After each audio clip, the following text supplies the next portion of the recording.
anybody who's listening who has RP or a degenerative condition, like I say that to myself a lot is don't think about what you don't have, man. Don't think about what you can't see. Think about what you have. Think about what you can do. Invert your perspective. It's helped me tremendously. Welcome to the See-Through Podcast, a podcast that creates transparency on life with a disability through raw conversations with the disabled community. I'm the host, Lance Johnson, and I live in podcasts with the eye disease, Retinitis Pigmentosa, or RP for short. In this episode, I talk with Sheridan O'Donnell, a legally blind filmmaker. Sheridan and I talk about his feature film directorial debut, his process of accepting and grieving his vision loss, his onset adaptations, and more. But before our interview begins, make sure to subscribe to the podcast, follow on social media. The handle is at See-Through-Pod. And if you want bonus episodes and exclusive content, join the See-Through Few over on Patreon. The link is in the show description. Let's get into it.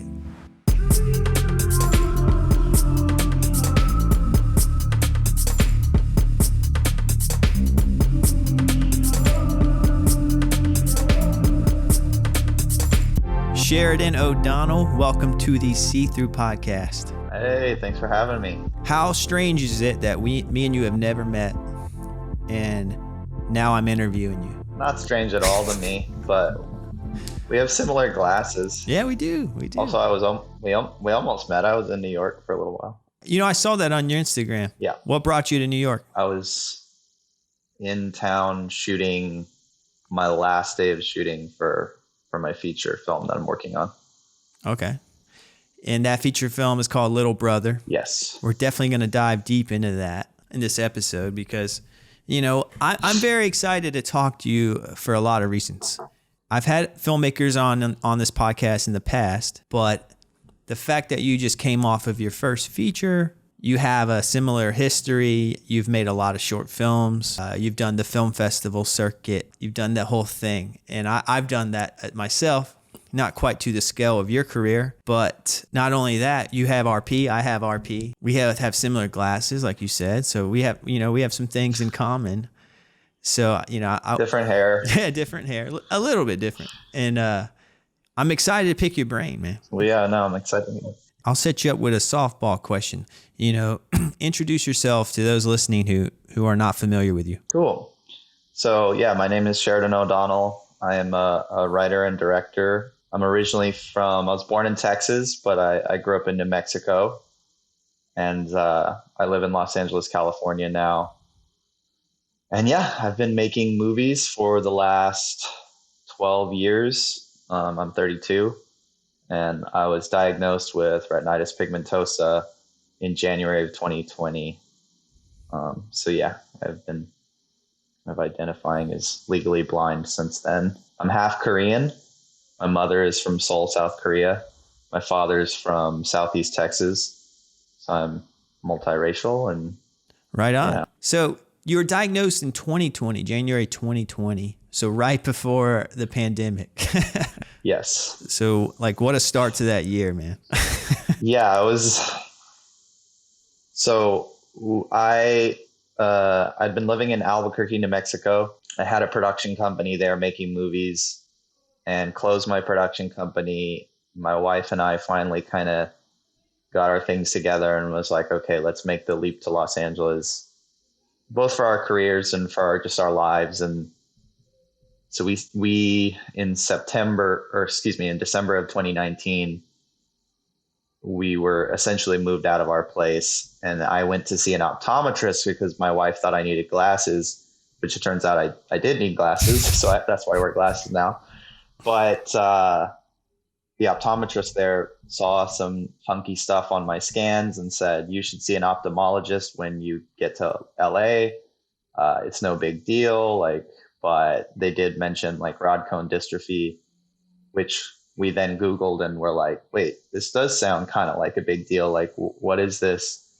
But we kind of pushed it aside and didn't think anything of it. And then I went to Sundance 2020 that year, not with a film, but just to kind of go have have fun and watch movies and network with people because I knew I was moving to LA.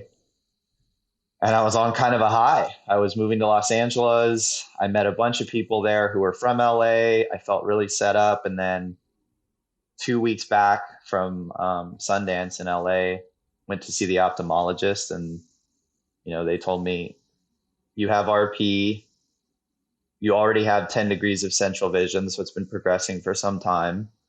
As you know, it's genetic, and it's been activated in me, since I was born. And you can't drive a car, so you're going to have to stop driving. Your children may have this. It was just a lot of things to process at once, and the fact that I'm a filmmaker, I'm a visual artist. And then, 2 or 3 months later, the pandemic hit, and 2020 was a wild year in a lot of ways, and it was extremely challenging. I can go into as much detail as you want, but those first few months were pretty hard in reorienting myself, reframing things, and grieving. Some of it was grieving. Some of it was kind of accepting where I was headed and what was going to come next and stuff. But the confluence of those events, so much perspective and pain and insight and lots of things. Yeah. So, what I find interesting about that is, like you said, you're born with it, it's genetic. I was born with RP, and my mom has RP. So I knew that, I guess RP was on my radar. Yeah. Was RP on your radar at all? No. So it hasn't been fully, we don't know the genetic variant, but my mom has it as well. Oh, wow. I believe. We haven't linked what kind, because I think I have a rare type. Mm-hmm. But she went and had scans, and she clearly had diminished vision, and her whole life she's gotten into auto accidents and kind of stumbled on things. So but she had gone on to undiagnosed her whole life. So we had no idea. It came completely out of the blue. Yeah. Isn't that something, man? Because I feel like there's a lot of confusion that can go along with that for someone who is not aware of RP. RP, it's not the most uncommon thing. I think there's around like 100,000 people in the US who have it. But if you're not diagnosed with it or know someone with it, you're probably not aware of it.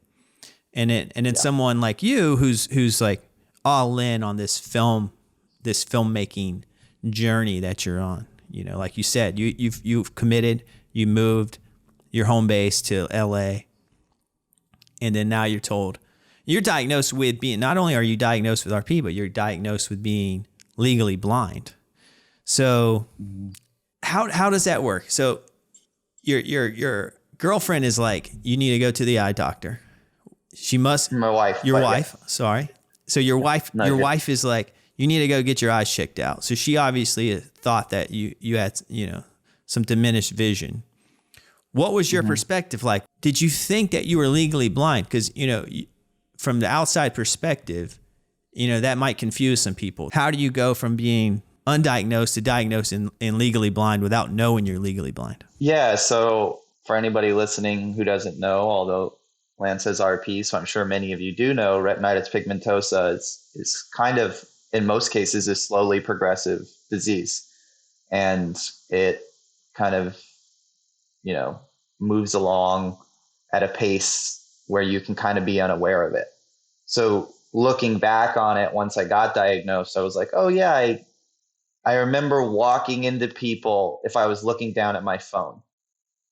And I remember tripping on something on set, and people would be like, oh, Sheridan's so clumsy. And but visually speaking, my vision and my body had been adapting the entire time. So you just, there's nothing that could give you any awareness, because you don't know what another person's sight looks like.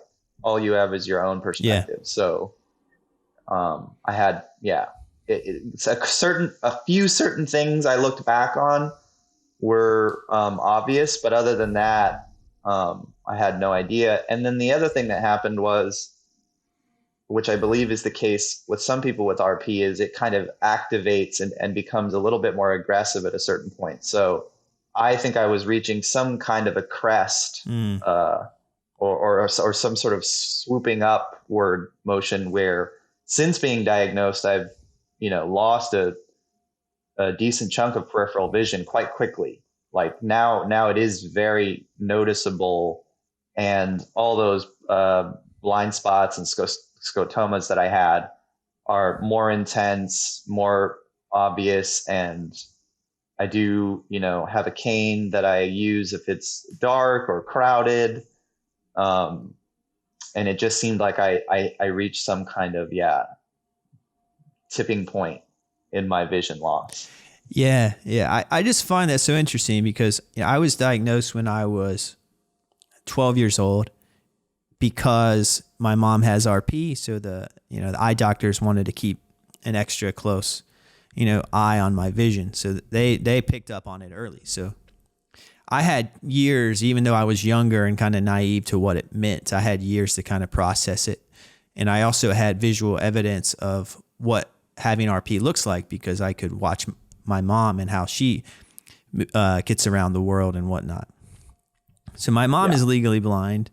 My sister also has RP as well. So I kind of had like I said, I had visual evidence of what was to come for myself. But I had these moments in this period of time where my vision wasn't really that deteriorated. And I didn't even feel like it was affecting me. But looking back on it, it was, because I was tripping over things. I work in video production. I'm an editor now, but I used to shoot a lot of content. And I would trip over, Pelican cases and tripods and, C-stands all the time. And everyone around me said the same thing. And Lance is the clumsiest person I know. And I just, knowing that I have RP, I just kind of, rolled with it, because that's a much easier conversation. Just like, yeah, I'm clumsy versus, hey, I have this degenerative eye condition called retinitis pigmentosa that affects my peripheral vision and my ability to see in low light. So if I didn't have, I guess I'm trying to put myself in your shoes, and I didn't have, the experience of knowing that I had RP, or the experience of knowing my mom who has RP, and then I'm diagnosed with it, I feel like it would be one of those like light bulb moments of like, oh, it makes sense now. Like that I can't see stars and I trip over everything. And when people reach their hands out to shake my hand, I don't see it. And, was it kind of like an aha moment, or I don't know. I think maybe like it was less of an aha moment and more of an oh shit. Okay. because the idea of being from one day to the next becoming legally blind, and from one day to the next having a disability put on you that, according to, you and I will definitely get into this and should, ableist definitions like means that I can't make films. That's how it felt when I got diagnosed. It was like, I don't know if I'm going to make movies anymore. I don't know if I can. And that's what those first few months were I couldn't watch films because it made me very sad to think about something. And this is just something to do with me. I'm kind of I'm a dramatist. So like I learned this in therapy that in a way I was dramatizing my own life. There was something heartbreaking about the idea of a filmmaker losing his vision. That's a very easy story for your mind to latch onto and make tragic. So I sat and I did nothing but read poetry, honestly, really, really heavy poetry, which was cathartic and good for me, but I didn't watch any movies. And I said, okay, I don't know if I can make movies anymore. What is something that blind people are allowed to do? Okay, there's writers, there's poets. I know that I'm creative. I know that I can express myself. I'll be a playwright because I minored in theater and I love drama, or I'll be a novelist. But something didn't sit well with me, and it has something to do with why I started making movies, that I just don't compromise. When I first got into film, my dad, and my parents, it tends to be one or the other. You either have very supportive parents or you usually have like unsupportive parents. Unfortunately, I did have unsupportive parents who in their own way were trying to be supportive of me, but said, "This is crazy. You can't study film." Like, and my dad tried to kick me out of the house. And there's something about me that just said, "No, I'm gonna do it, even if you tell me I can't." I had to kind of even defy, the largest figure in my life at the time, which was my dad, and say, "I'm going to do it. I don't care what you think." And I think I drew on that same fundamental thing about myself when I was like, wait a minute. I've watched movies and I've loved movies my whole life for the last 12 years. I don't believe that I shouldn't be allowed to do this. Something feels wrong about this to me.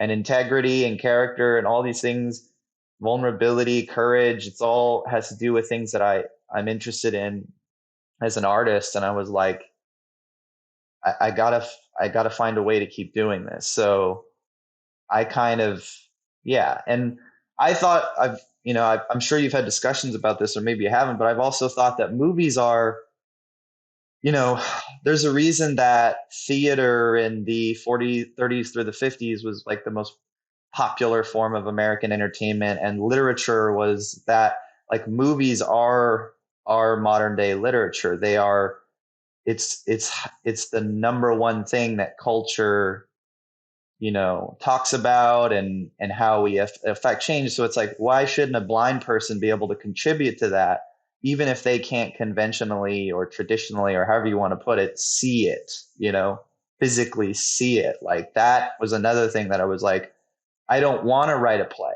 I want to write a movie. My mind thinks in 2 hour stories where characters struggle and overcome things. And that's different than a novel, and that's different than a play. And I should be allowed to do that. And from there, it was like, okay, I got to find people who have done this or have come close to doing this so that I can, you know, believe that I can do it too. And it was around that time that I started Googling blind filmmakers and found Rodney Evans in New York, who has RP as well, and has been making movies for the last 20 years. And that was such a key day for me to be like, oh my gosh, someone else has been doing this for 2 decades.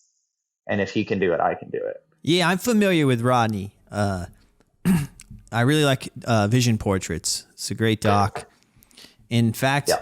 I was trying to come up with an idea for a documentary myself. And my idea was I'm going to interview a bunch of visually impaired artists.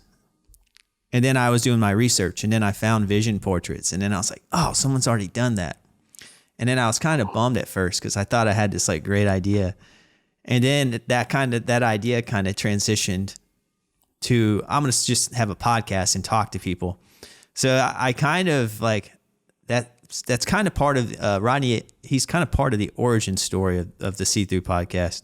And Vision Portraits is a great doc. And if you're listening and you haven't seen it, check it out.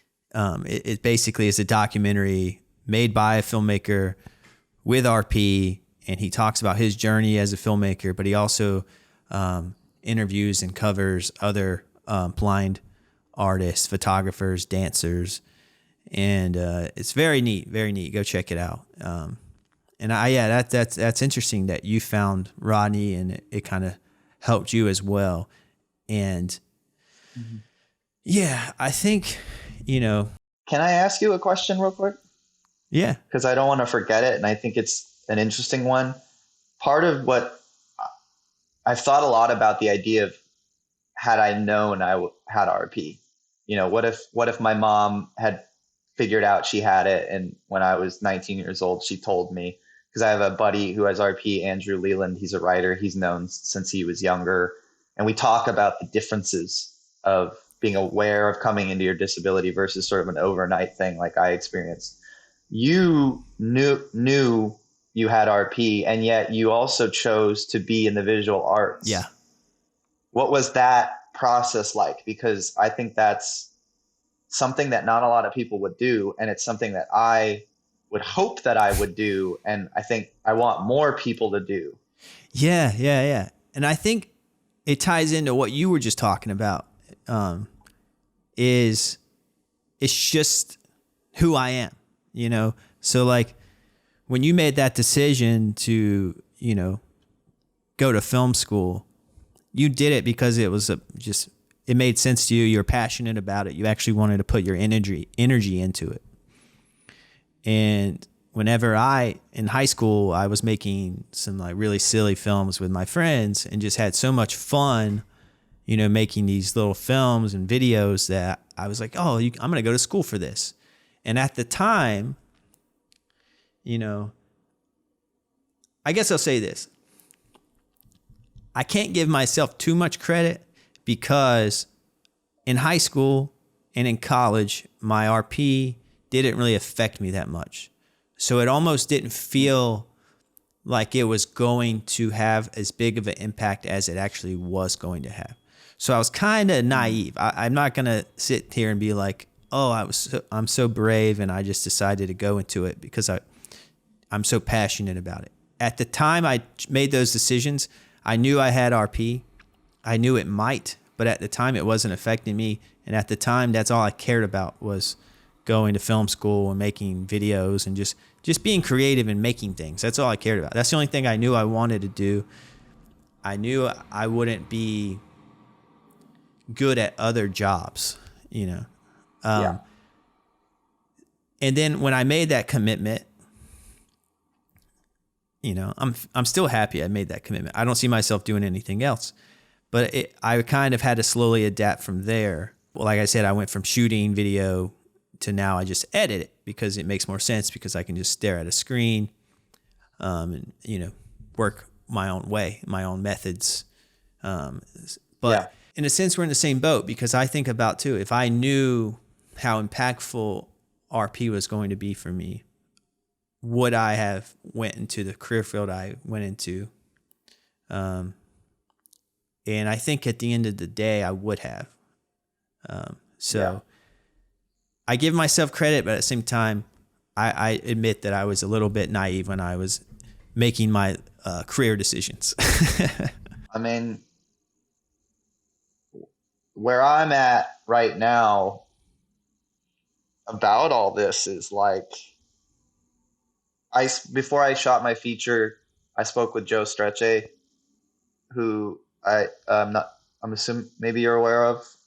He's like a blindness consultant who works on Apple TVC, and he has RP.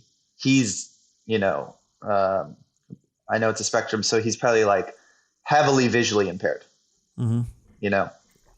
Very little light perception. And I've seen behind the scenes footage of him, and I've talked with him. He's a co-producer now on season 3. He deals a lot with overseeing the show. He instructs all the actors how to perform. He has a sighted aide who describes to him all of what's going on in the shot so that he can block it out and know the camera angles and know the camera lenses. And like, where I'm at is like, I want to see blind directors. Like I literally think that it's possible, and that might be naive of me, but because I still have usable sight, quote unquote. Yeah.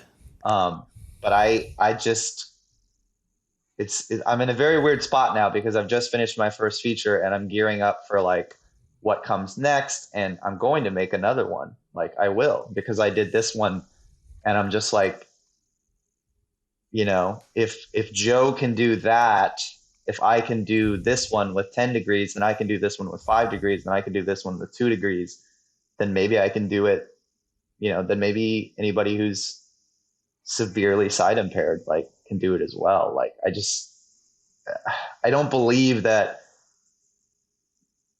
conventional vision, or however you want to describe it, like, is necessary to making a movie.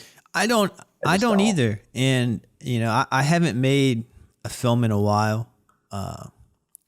But, I plan to make more films, and I've only made short films. I think about that too. And I think where I'm at is I'm just trying to think about what kind of films I want to make. Yeah. And I think that's where I'm at right now. Once I figure that out, maybe I'll make another one. But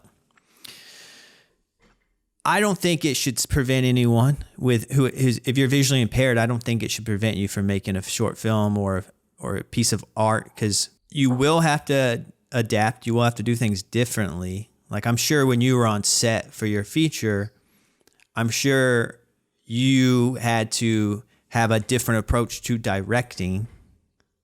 Like, talk about that. Like what separates you as someone who's legally blind as a director from someone who, has, full field of vision and is directing a film? It's not incredibly different. And again, I do still have 9 to 10 degrees of central vision, and I have 20/20 acuity in that. So, like, that's a big help. But, like, I use an iPad with inverted colors for the script instead of paper scripts, because I need the contrast to be able to read quickly and perceive text and have the ability to zoom in. I have my cane on set in case it gets busy and I need to look out for cabling and I need to look out for C-stands and stuff. I use a 7-inch monitor to direct the shot, because, as you will understand, and some people may not, if I'm looking at a room, I can't take in all of the room. If I look at a monitor that is showing a shot of the room, I can see the whole room. So I have to look at a monitor to perceive the shot. So sometimes I'd have, like, the cinematographer, like, place the camera on a stand in a wide shot, and that's how it would, like, address the art direction. And then it's just, scanning and all the classic things that people who are low vision do. But this is something that I do want to add, like, that, because if this is a podcast for people with disabilities, like, it's something that was a huge thing I never expected. Like, I knew that I was going to have to make these physical adaptations, but I didn't know what disability was going to do for me. And one of the key, just to jump back real quick, like, one of the key conversations I had that got me through the grieving process, or pushed me towards the acceptance process with RP, was I had a call with a blind, he's a VP of communications at Be My Eyes. He lives in LA. His name's Will Butler. He's incredible. I love the guy. And I called him and we got connected, and I told him my whole story of what happened to me in 2020. And his opening message to me was, being diagnosed with RP was not the hardest thing to happen to you this year. And, like, he just, like, got me thinking differently about my disability, because he's been blind for 11 years. Yeah. So he has this understanding of how disability, of course, can create complications. But in his case, he's a journalist, he's a writer, he's a music producer. Like, it's also created opportunities for him.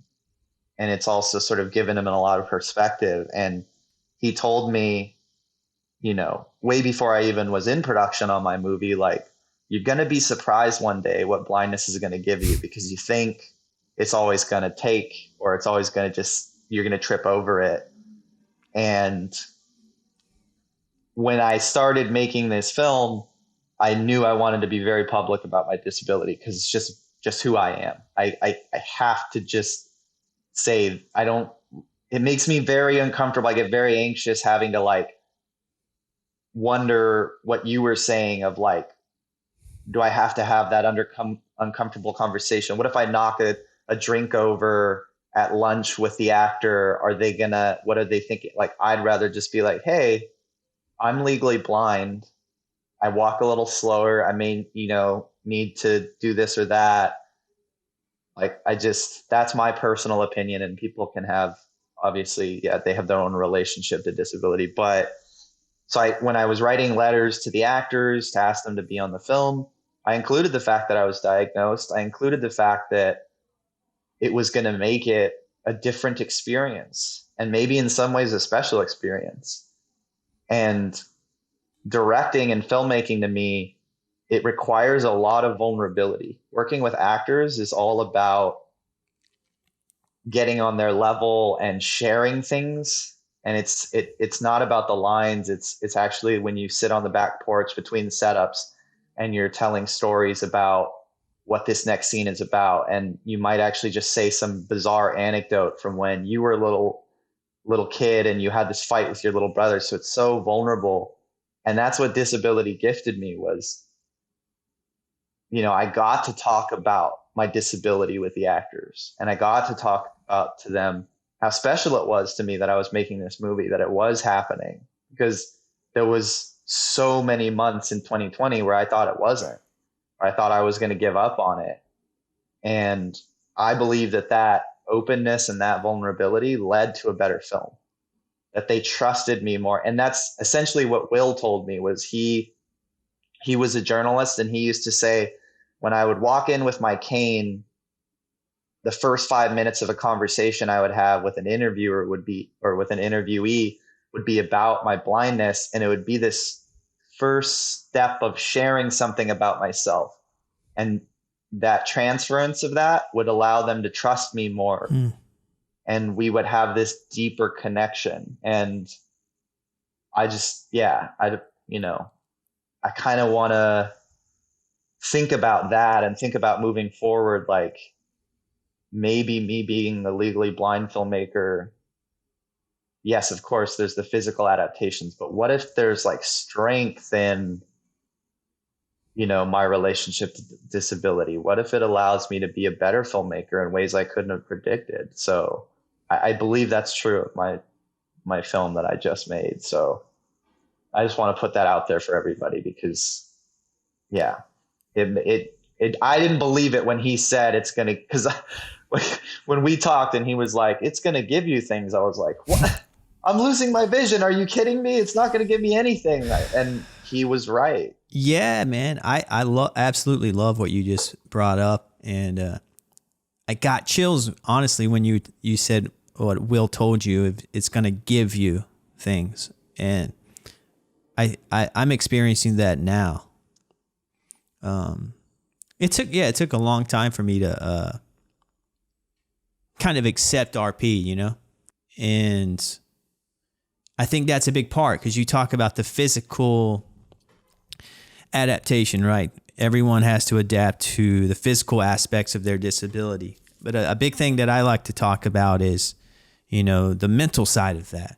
Whether you also have to adapt your brain, how you're wired, how you think about yourself. Yep. And I think sometimes that's more difficult than the physical adaptations, because you're in your head 24/7, and before I didn't tell anyone I had RP until I was about 27 years old.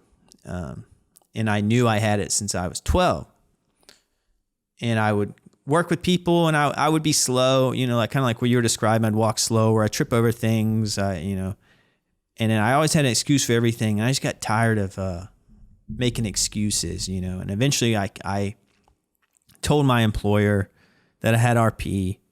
And then there's nervousness around that, because I worked in a visually heavy field, like video production. I'm behind the camera. I was shooting videos.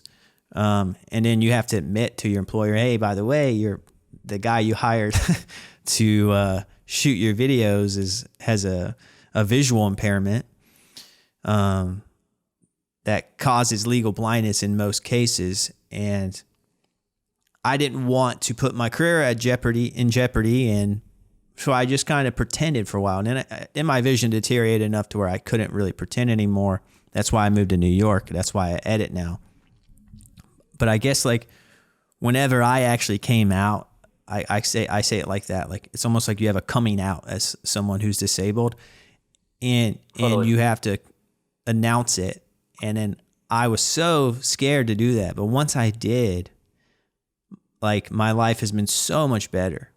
And having this podcast and just talking about it in an open format, it's just like almost like therapy for me. And it just helps me feel like the same way you are connecting with these colleagues of yours over the phone and getting advice. And that helped you kind of wrap your mind around it. These conversations helped me wrap my mind around it. And the more open I am about it, the more empowered I seem to feel in my own skin. And I think, I just think there's so much power in being open and trying. I know I'm keyword trying to accept the way things are, you know? I think what's happening, like why I was excited to talk with you and knew that you had RP and that you were in like media and stuff, is you just feel instantaneously understood. Yeah.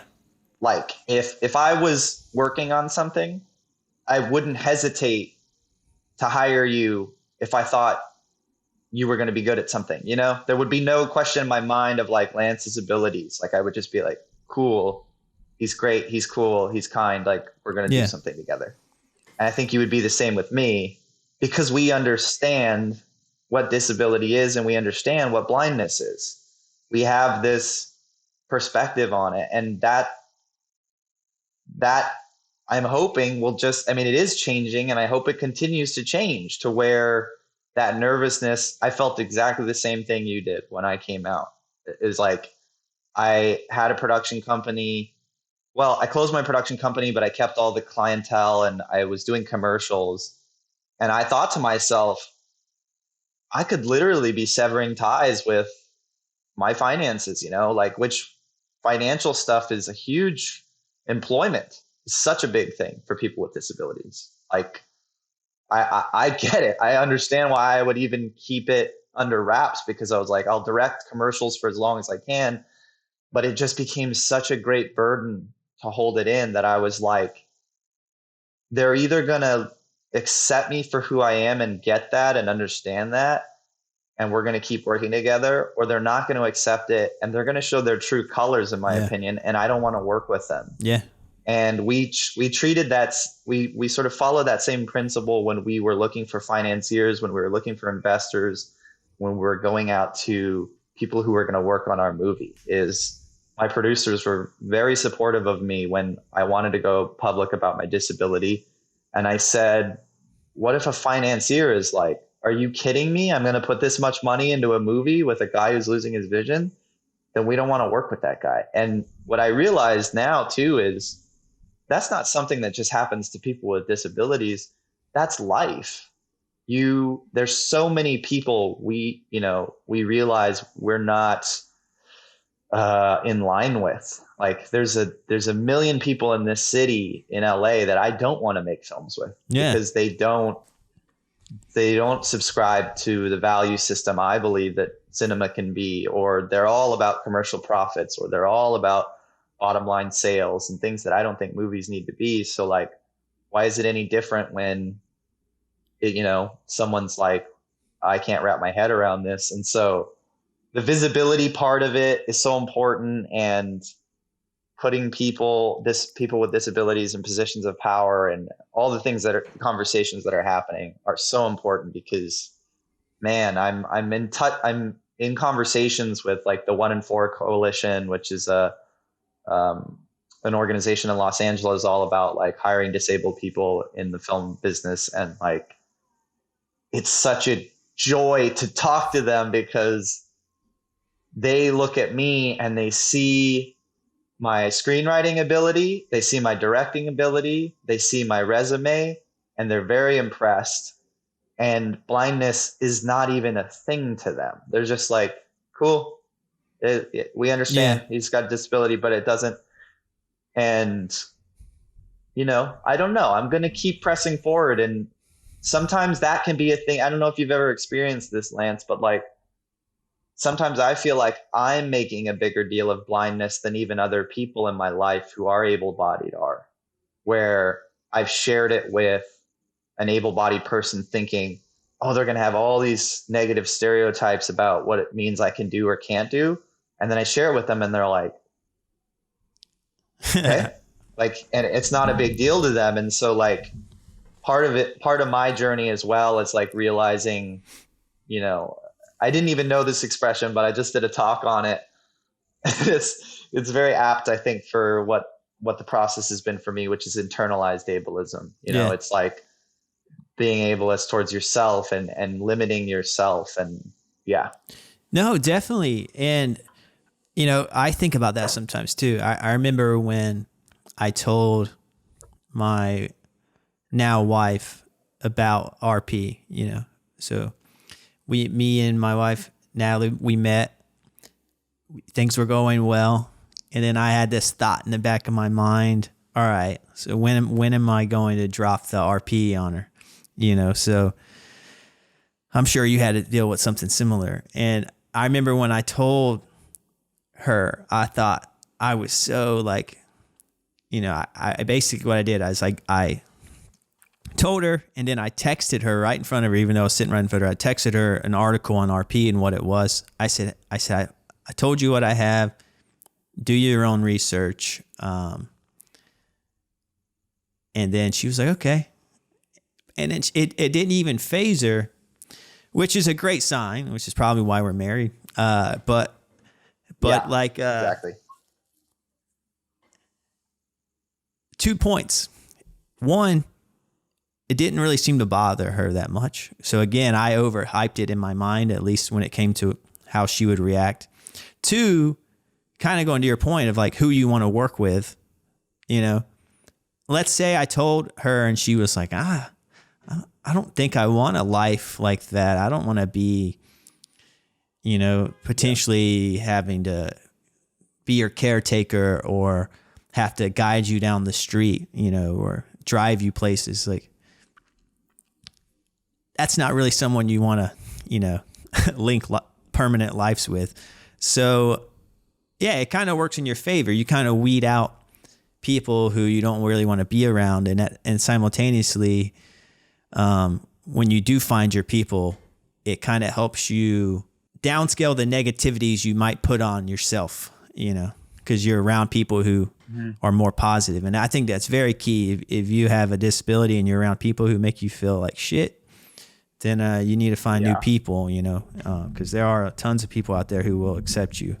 But yeah, did you have similar story to that, like with when you met your wife? So my wife and I have been together for a very long time. I've been with her for 10 years. So Okay. she was with me through the diagnosis and everything. Okay. So we were already married when I got diagnosed. She had no choice. But yeah, no, I mean, I'm unfortunately, very sadly, there are stories where people, you know, disability is overwhelming to them and they feel like, oh, I don't know if I can be in this relationship anymore. But my wife,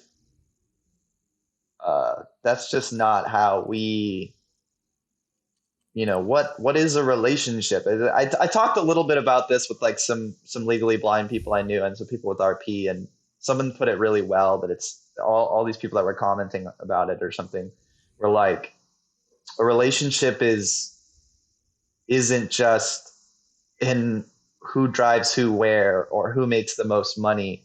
You know, like what you contribute to a relationship is all kinds of things. So maybe I don't drive the car, but the emotional involvement I put towards the relationship is very important or whatever. Like, and you understand that it's always going to be in balance. There are going to be days where I'm going to need her more, and there's going to be days where she's going to need me more.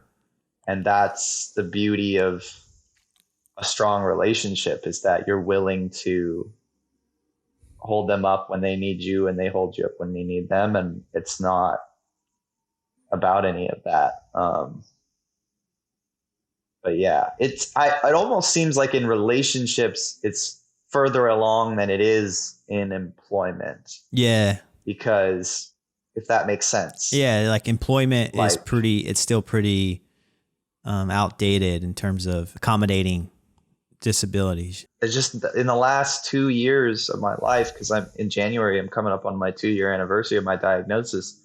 I have met so many incredibly creative, interesting, disabled people that I know are already making amazing things. But even the ones that aren't, my mentors, even just the everyday people that I know who I've reached out to or in my support groups and stuff, like, there's no question in my mind that they're all like incredibly capable, beautiful people. Like, and it's just such a shame that like they're still, that's why I think uh, once I made the decision to keep making movies, and once I knew it was a personal decision, I have sort of folded that into my purpose in life, which is why I'm doing this podcast. Yeah. Is I really want to share what little I've learned, or whatever my experience has been. I want to reflect that out into the world, because I know how important it was for me to find Rodney's story. And I don't, I tend to be a quiet, humble person, so I don't want to equate myself to Rodney. But if somebody listens to this and says, "Oh, Sheridan made a movie," like, and I have RP and I can make a movie, like, that would be the most meaningful thing to me, because one day there's going to be, there shouldn't just be like me and Rodney and Adam Morse in England. I don't know if you're familiar with him. I'm sure you know all the same guys as I do, guys and girls. But like, I don't want us to be anomalies anymore. I want us to just be, yeah. Yeah, that's why I was so excited whenever I found you and Same yeah, here. and yeah, it's neat to link up, and I agree. I want more and more. I want to stumble upon more and more people like you. Because yeah, it's nice, and here we are having this conversation, and I feel like we're like kind of like what you said. We instantaneously kind of know a lot about each other already, just prior to even meeting. One thing that I want to talk about with you, and I think you'll have a lot to add to this, and I haven't really covered this much on this podcast, is you mentioned grieving earlier in the podcast, and I was doing a little bit of research on you before this episode, and I read somewhere that you use therapy, especially once you were diagnosed, because you kind of had this grieving process, and I think in the article it said you had a woe is me kind of mentality. And I'm always fascinated in that, because I feel like that's always part of most people's, disabled people's journey, is they have at one point in time, they have a woe is me moment, and then they have this like character arc into kind of using it.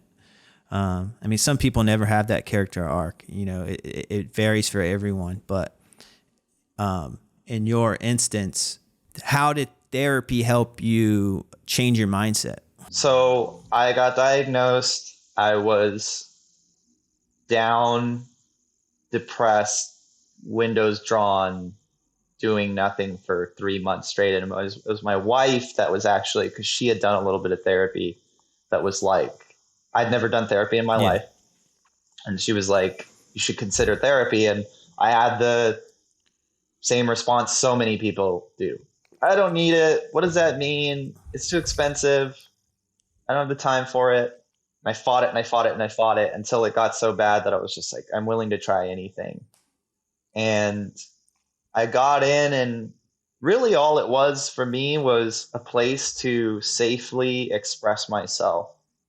And I started doing video diaries around that same time, which is now sort of blossoming into potentially a documentary that I want to make about RP. But being able to express the feelings of it, like, I cried more tears in those months than I have ever cried in my life. And I don't consider those bad tears. I think they were like things that it was a process that I had to go through. You have to, here's when you were saying the mental adaptation Yeah.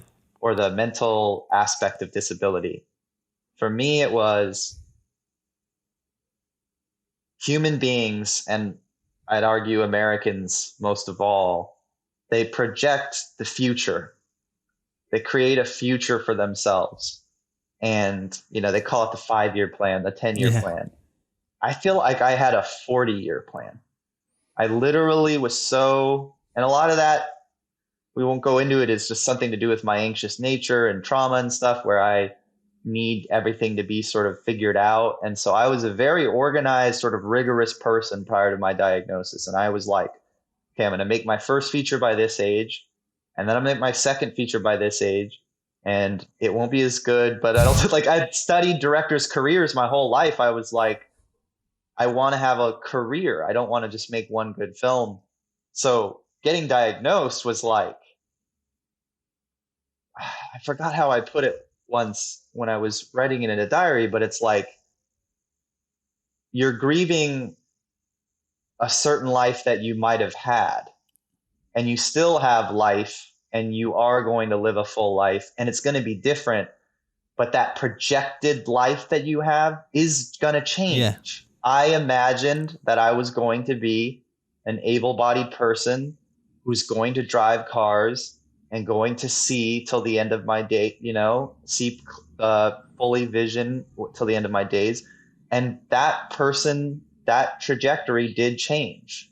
And I needed to take time to say, that's not happening anymore. But this is sort of the beauty of it is, and this is what therapy gave me too, is mindfulness, being present.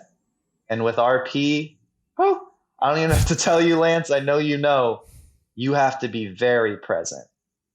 My buddy Andrew and I talk about this all the time, is when you have a degenerative condition, I, really unraveled for the first 6 months because somebody who's as intellectual and analytical and overthinking as I am, I would wake up every day and be like, oh, what modicum of vision did I lose today? And I would check, I have my hands up now, I would check how much peripheral vision I had lost. And I really was kind of, unraveling. And therapy gave me this place to grieve, express how my life was changing, and also be very present. And I read a lot of Buddhism at the time, and I was reading all into suffering and trying to get not be self-oriented, Okay. because just selfishness in general, it was such a big perspective change for me to have gratitude and let go of some of my workaholism, not ground myself in my identity as a filmmaker, ground myself as in my identity as a person. Because now I want to make movies, and I want to believe that I can make movies if I'm fully blind or however my vision progresses, but I may not. I don't sit here and try to live into any projected image of the future. And I just, if I make 2 movies and I end up something changes and I don't want to make movies anymore and I decide I want to do something else, that's okay too. It's all about, letting go of, that was the big disability, and my diagnosis truly gave me that. It shook me of a lot of these things that I were really grasping tightly onto in terms of my identity. And now my identity is founded in much healthier things, like my family and my faith in certain things that it was, I don't think I'm explaining myself No, very you well, are. but yeah. Yeah, I think being present is very hard to do if you're constantly worrying about the future, which is, pretty easy to do if you're someone who's legally blind or visually impaired, and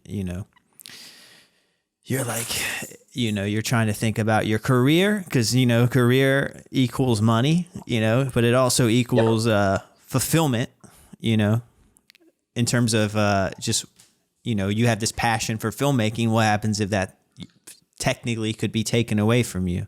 You fear Yeah. your passions having, you fear everything you care about is going to be taken away from you because of your disability. And sometimes that fear can weigh on you. It can be like a dark cloud following you around. And I noticed that it followed me around more before I came out as someone with RP. It used to follow me around a lot more. And the more I'm open, the more I seem to be a little bit more present. And I still have my freak out moments. I still have these panics every now and then. I'll just be sitting at my desk working and I'll be like, and I'll just have this like really like out of nowhere thought of, what if I can't edit video forever? Like, what am I going to do after this? How am I going to make money? And then you go, and Yeah. then you have a spiral. You're like, how am I going to make money if I can't work and I'm not bringing any income in? How's my wife going to look at me? How's my family going to look at me? Where am I going to live? Can I afford to live in New York? Where can I live? You just go down this spiral. So being present, it's one of those things I like to say, it's easier said than done. But when you can be present, it's incredible. And I definitely need to work on that myself. I could probably use some therapy. I've never had therapy. And I've went on BetterHelp one time and I like typed in everything to like start the process. And then I saw the price and then I was like, oh, let me sit on it. Maybe I'll start next month. And then I never started. So maybe I don't know, maybe talking to you pushed me over there. And I have a lot of other things that probably I need to work on, That but that was the thing is therapy started out about my vision, but then it changed and became a lot about, everything like, yeah, your relationship to your work and your family life, your childhood. yeah, But like that's the thing. That's what I wasn't saying well, and I just want to summarize is like it is an American thing that we base our identities in what we do. And it's maybe different for many disabled people, but like for me, most people don't get tested in that way of they don't get their relationship to their work and their identity tested because they're just living their life and they're living in service of their job.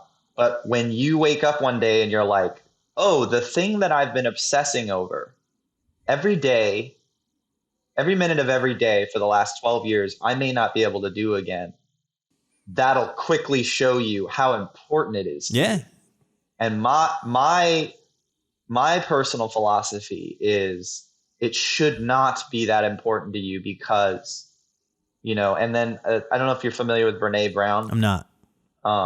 She's like a social worker and author, and her books were like really helpful for me in 2020. But she said the artist who bases their identity on their art, you never release anything because it's you. So you're like, well, I don't really want to take a risk in my art because what if they don't like it? That means they don't like me. Whereas she says, if your art is separated from you, if you have a division of your priorities or it doesn't represent you, then you're able to take more risks. Then you're able to create more freely because it's not you. It's just something you've created. And so, in the kind of craziest paradoxical way, what I've been through I believe has made me a better filmmaker is by letting go of the fact that filmmaking is not the most important thing to me. Like I feel healthier. And one of my mantras when I was making Little Brother, I'd meditate or sit in the shower and meditate for a little bit. And I would tell myself when I would spiral, like you're Yeah, saying, and I would take a deep breath in and I would say, if Little Brother doesn't happen, you're okay. If you lose your vision quicker than you thought, you're okay. If like it's pulling these things to extremes and realizing, wait a minute, I've found a way for all my life, and I will find a way no matter what. And like that's me speaking from maybe a place of feeling currently financially stable or whatever it is. I know I had privilege in my Yeah. life, but I do think that anxiety can end up being a self-fulfilling Yeah. prophecy, where if you are afraid of not making money, then you're paralyzed and you won't make money. Whereas like, take a deep breath and understand that money and all that, like you will find a way. You're talented, and like that's where I'm sitting right now is like I'm still I sometimes I flip back into this mode where I'm like, wait, am I like a courageous legally blind filmmaker, or am I like just a guy who's like way out of touch with the reality of the fact that like I'm losing my vision and I'm making movies? Like, am I so am I so sort of like able to, am I so overcoming that it's a fault and I need to realize that I need to stop? But I don't feel that way. Like, I feel like Yeah. it's gonna find a way. I mean, look at what you're doing right now. Like, you have this amazing podcast and you're developing all these relationships with people, and I see your career blossoming. Like, you're going to find avenues and there's going to be connections in your future that are going to lead you to opportunities. And like, that's sort of how I feel. It's like, it's never going to work out the way we want it, right? It's not going to be that projected image we want. But if we stay living according to our principles and we work hard, which we both do, something's going to happen. And it won't be what we perfectly want, because that's disability for me to a certain degree, is learning that life is not this entitlement, Yeah. like that's the last thing I want to say too about it. And I'll keep it short, is like, I think we live a certain sense of entitlement as Americans where we wake up and we're like, I'm stealing Brene Brown's language, but it's a deficit culture where we wake up and we're like, I don't have enough money. I don't have enough time. I'm not good. I'm not this. I'm not that. I deserve this. I deserve that. I flip that. And that's what Buddhism helped me do a little bit. At least some of the principles of Buddhism is, I'm not entitled to anything. I don't deserve anything as an American or as a Westerner, or as whatever it is. And I'm just grateful for everything I have. So now I wake up and I think, okay, blank slate, I don't deserve anything. Wow, I have a cup of coffee and I'm having a conversation with Lance. How lucky Yeah. I am, like, and it's flipping that. Like, anybody who's listening who has RP or a degenerative condition, like, I say that to myself a lot, is share. Don't think about what you don't have, man. Don't think about what you can't see. Think about what you have. Think about what you can do. Like, don't focus on, like, invert your perspective, and that can go a long. I mean, it's helped me tremendously to think in that way. Yeah, that's very beautifully said, and I really appreciate you sharing that with everyone and myself. I think I need to work on that, and I've gotten so much better, but it does take constant work, right? Yeah. Before we go, I'd love for you to hype up Little Brother or projects you got going on, and let the people know expectations around when the film will be out. Yeah. So, Little Brother is my feature debut. I wrote and directed it. I'm in post production on it right now, and that's why we're doing this on a Saturday, because I'm exhausted from editing.